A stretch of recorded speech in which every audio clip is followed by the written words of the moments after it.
Everybody, T Leaves coming at you with another vid. If you like my content, like this vid and subscribe to the channel. Just got done watching the Serbia-Scotland game. Serbia playing down to their opponents and looking really timid for most of that game. Just shame because I like a lot of their players like Mitro, Milinkovic-Savic, Sasha Lukic. A lot of great players in there, and disappointing from them.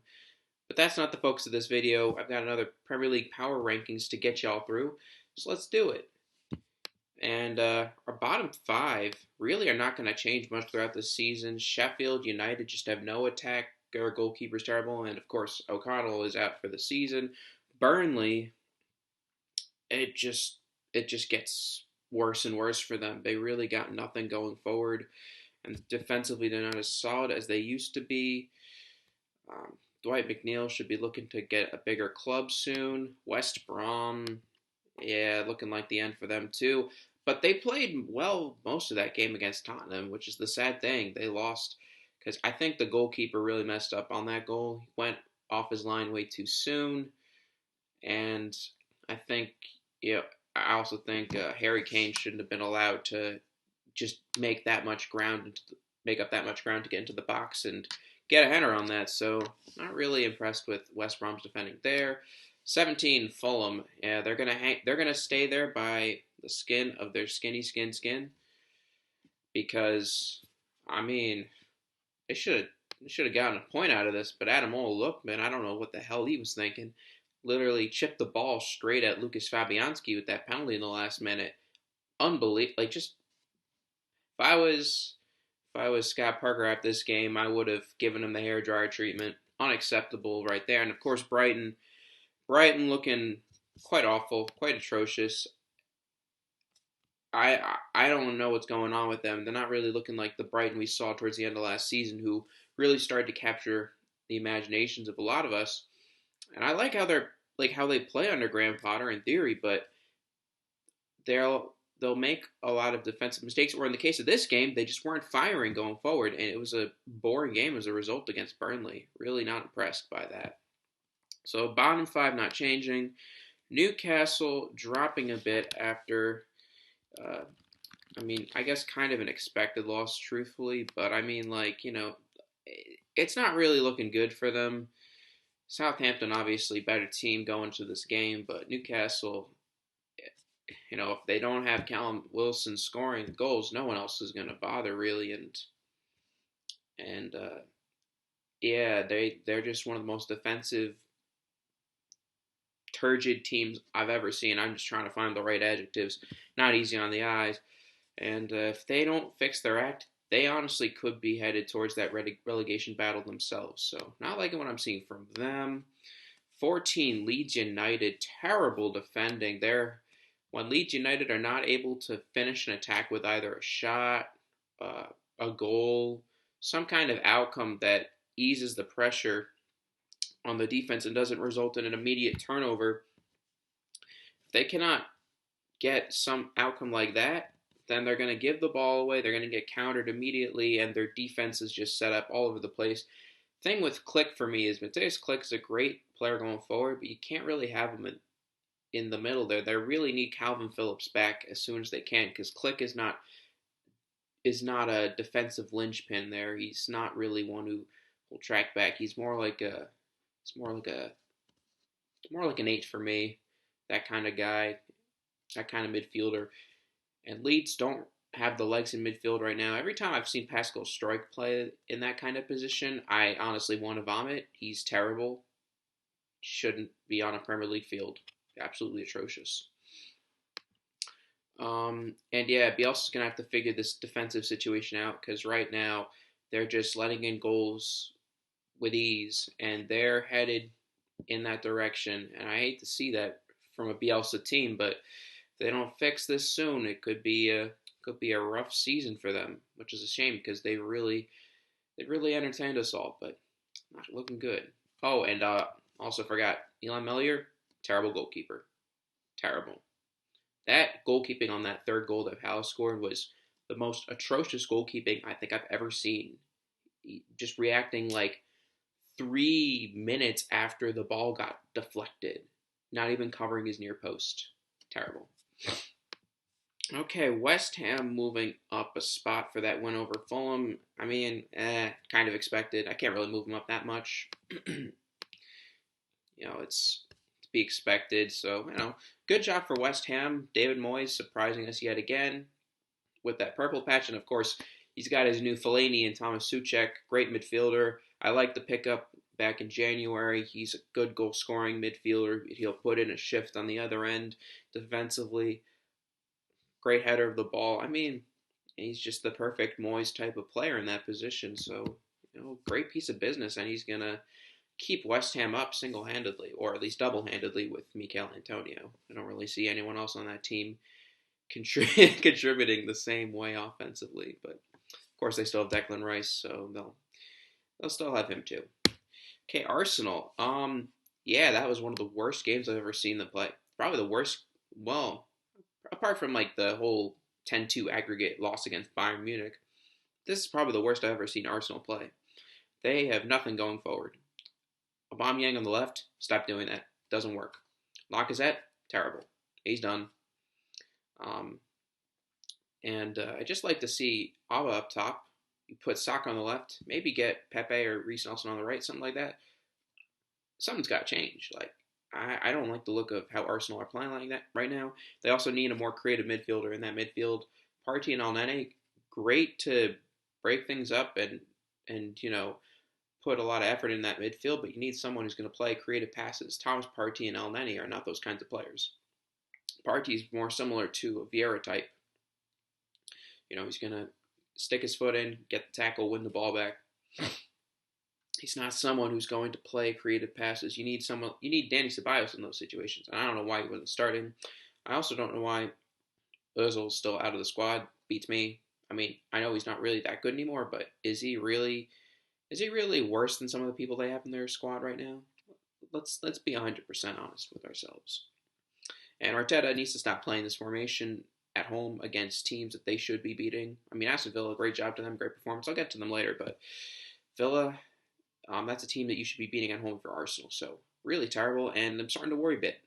If this continues in January, I think panic stations. Arteta needs to get his act together. Otherwise, I think January, if it's still like this, I think they should look into replacing him. Fortunate truth, but needs to be said. Everton going down to 11th after that terrible collapse against Man United. They went up 1-0, and then just the Bruno Fernandes show. 2 goals and assists. Can't really stop him when he's on form, unless of course, not letting him get into the penalty area. But hey, he didn't even need penalties. He didn't even need to take any goals from the spot this time. Header, surprisingly, and then that one goal that I think you could get Marcus Rashford trying to clean. But yeah, no, Everton defensively shambolic right now. I want to see them with Richarlison back before I can see if they're actually still for real, because they really need him too. Can't just be Calvert-Lewin scoring the goals. United move up to 10th in my list. I'm only hesitant to put them higher at the moment because I'm still a little bit concerned with how inconsistent they are at times. Because they'll have it's like the same thing as Arsenal. Like they'll have great results one week and then terrible result the next week. Like this United team still lost to Crystal Palace. They still lost to Crystal Palace. Let's not forget that. And then they beat Everton quite convincingly. So I'm not sure which United is going to show up in which game. They're maddeningly inconsistent. And, as much crap as we can give Jose Mourinho, I mean, his best season with United, he had 82 points? Well, his best season with United, 66 points. I mean, that's only one full season, but even so, United fans singing all these praises, and he is not really exactly I don't think he's made this United a title contending team. They're barely a top 4 team on paper, and even then they play down to their opponents a lot of the time. It's just quite embarrassing to see. So I don't know which United's going to show up. Will their defense get it together? Will Pogba bother to care in certain games? Will we have a consistency amongst the front 3? Who knows? I won't. Okay, Crystal Palace. Great win against Leeds. Eberechi Eze starting to look like the guy that we were all saying was gonna, you know, his next big thing coming from the championship, and he's certainly looking like that. Even even though he wasn't having the end product at first, now he's getting the end product into his game. Like to see that, and that free kick, wonderful. Love to see more from this kid. He looks world class on his day, and maybe one day he will get bought up by a bigger team. I'd like to see it. I don't think you want to play Roy Hodgson style forever. You don't want to be trapped like Will Saha, but no, credit to Roy Hodgson. He's doing a great job with this team this season after I thought they would go down. Big mistake there. Wolves moving down to 8th after that loss to Leicester City. Yeah, going forward, they're my fears came back and they were true this time. The previous week they looked great going forward. This time not so. Leicester doing well to combat the quickness that Wolves like to have on the counter. And yeah, I mean, apart from that Ruben Neves shot that forced the save from Kasper Schmeichel, yeah, not really much for him. So they need to sort that attack out, and we'll see what happens over time. We'll see if Pedence improves. We'll see if We'll see how Neto progresses. I still see big things for him, and of course, Fabio Silva. One day, we'll see what happens with him. A lot of questions about their attack. The rest of the team, though, is still pretty solid. Um, Aston Villa moving up, second biggest movers on this list, second to United, of course. But a great win for them. My goodness, Jack Grealish, somebody buy him quick because he's looking amazing right now. Every time I see him, he's just running, giving people headaches, providing the killer pass, being positive. He makes this Villa team, when they're on their game, he makes them so much fun to watch. It's beautiful. He's the most fouled player in Premier League last season or something like that. Some crazy stat like that. And it's like, all right, Jack Grealish, okay, do your thing. And of course, that whole left side of the attack, with when you include Barkley, of course, you get Ollie Watkins. What a signing he's turned out to be already. And of course, John McGinniesta, right? Oh my God, when they're on, they're on. And Dean Smith, I guess I have to eat some of the words I've said about him. He's proven to be a better coach than I thought. Hopefully, I didn't just jinx myself and now he's going to go and lose the next 5 games. I can see that happening, but hey, never know. 6, Man City. That penalty missed from De Bruyne cost them the game, of course, but from what I saw, they were the better team in the second half. First half, not so. And I think that result's going to hurt Man City more, anyways, because it's at home. You should have won the game, really. And really not impressed with the performance they put in. And, well, especially in the first half. The second half, they stepped it up. But, I mean, City going forward look more anemic than you would expect. Defensively, I mean, Kyle Walker does this stupid nonsense on a regular basis. If I was a City fan, I would be constantly enraged at some of the things he's done. I mean, it's an England right back should not be doing the kind of thing he did, fouling Mane for that penalty for Liverpool. That just should not be happening. But silly mistakes like that are going to cost you titles in the long run. And City just do not look like themselves, and they could finish worse off than they did last season, but they'll probably finish second at least. Realistically, if they don't, I'd be very surprised. For Chelsea, moving up 2 spots on this list, got to give them credit. They're starting to look like a team. They really look like a team now. Granted, they played the 20th and 19th place teams in the Premier League, both in my power rankings, but I mean in the Premier League table itself. And Chelsea, going forward, a joy to watch, even though they fell behind early to David McGoldrick, who can only seem to score against Chelsea for some reason. I don't know why, but Ziyech, bravissimo. What a player.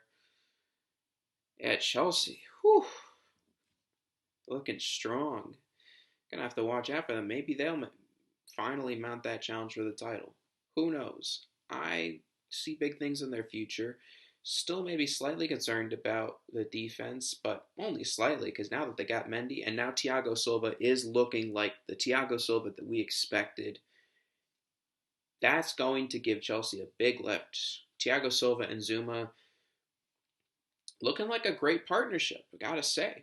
Well done to Frank for making that happen. And if they don't win it this year, I could very easily see Chelsea winning a Premier League title next year if they can get Pulisic to play a full season, if they can get Kai Havertz to look like the Kai Havertz that we saw at Bayer Leverkusen. He hasn't quite looked his best so far. And of course, Timo Werner firing in like he did at Leipzig. I mean, this Chelsea team has a lot of potential to become the best team in Europe. It's just a question if Frank Lampard will actually unlock that potential. And that remains to be seen for me. Okay, third, Tottenham. Typical Mourinho kind of win. Just, once once you're late in the game, desperate for the result, you go the direct route, and a big man like Harry Kane's just gonna get the ball into the goal somehow. It's like the it's like the it's a typical Mourinho kind of performance, typical kind of Mourinho result. Not the greatest performance from Tottenham, but honestly, I don't really have too much to say about them. They are looking like a title contender early in the season, and we'll see if that continues to be the case. And I look forward to seeing more of the Kane-Son partnership, and of course, seeing if we could get more Gareth Bale in there. See if Gareth Bale can look like his old Tottenham self from the 2010 to 2013 Gareth Bale. I'd love to see that, but we'll see what happens. Okay, second, Leicester. I'm not really going to move them anywhere. They got the win in the end, and a great save from Schmeichel on that Neves pile driver to really secure that win. Leicester didn't really have too much to do because Wolves honestly look quite terrible attacking-wise sometimes, and this was one of those days, but Leicester set up really well. They're sturdy defensively, and going forward, they always pose that threat on the counter, and they can work their way through tight spaces with quick passing. When they're on fire, they're on fire. It's beautiful to watch. And of course, Brendan Rodgers, what a guy. Can't say enough nice things about him, honestly. I love the guy. And of course, number one will be Liverpool. And I say of course, truthfully, I could have moved Liverpool down, but I think I will keep them here just another week at least. We'll see how they kick on from that result. A 1-1 result away from home is good. I don't think it was convincing. I think that having Firmino, Jota, Salah, Mane all on the field together didn't quite work this time around the way he did it, like a 4-2-4, 4-4-2 kind of thing. Ended up being really defensive in the second half. Not really what I like to see, but I'm curious to see at least if Klopp continues to try and play Jota and Firmino together. I don't think it's a good idea. I do think it left Liverpool exposed in the midfield a lot, and they didn't really have a creative, specific midfield player. I wouldn't classify Wijnaldum or Henderson as creative midfield players. They need Thiago back in there, or they'll need Fabinho. They're missing Thiago and Fabinho. They could use one of those guys at least back in there right now. But I will keep them in first because they did hold on. They got a result, even if not the most convincing. And we'll see what happens going forward. I still think they're the best team in the Premier League on paper. But, of course, on paper now, it gets dicier. No Van Dijk, no Fabinho, no Thiago at the moment. And now no Trent as well. He got injured in that game. And this is where Jurgen Klopp's going to have to work some magic. But yeah, those are my Premier League power rankings for this most recent Premier League Matchday, I'm going to do some reaction videos to some of the European playoff qualifiers, or the European qualifier playoffs for Euro now 2021. Weirdly enough, it's a strange year when I'm saying Euro 2021. I'll give a reaction video about that and see if I can do some Power League, Premier Power League now, power rankings for other leagues in Europe, and we'll see what happens. Alrighty, take it easy, folks. Have a good one, and of course, if you like the content, give this video a like and subscribe to the channel. Peace.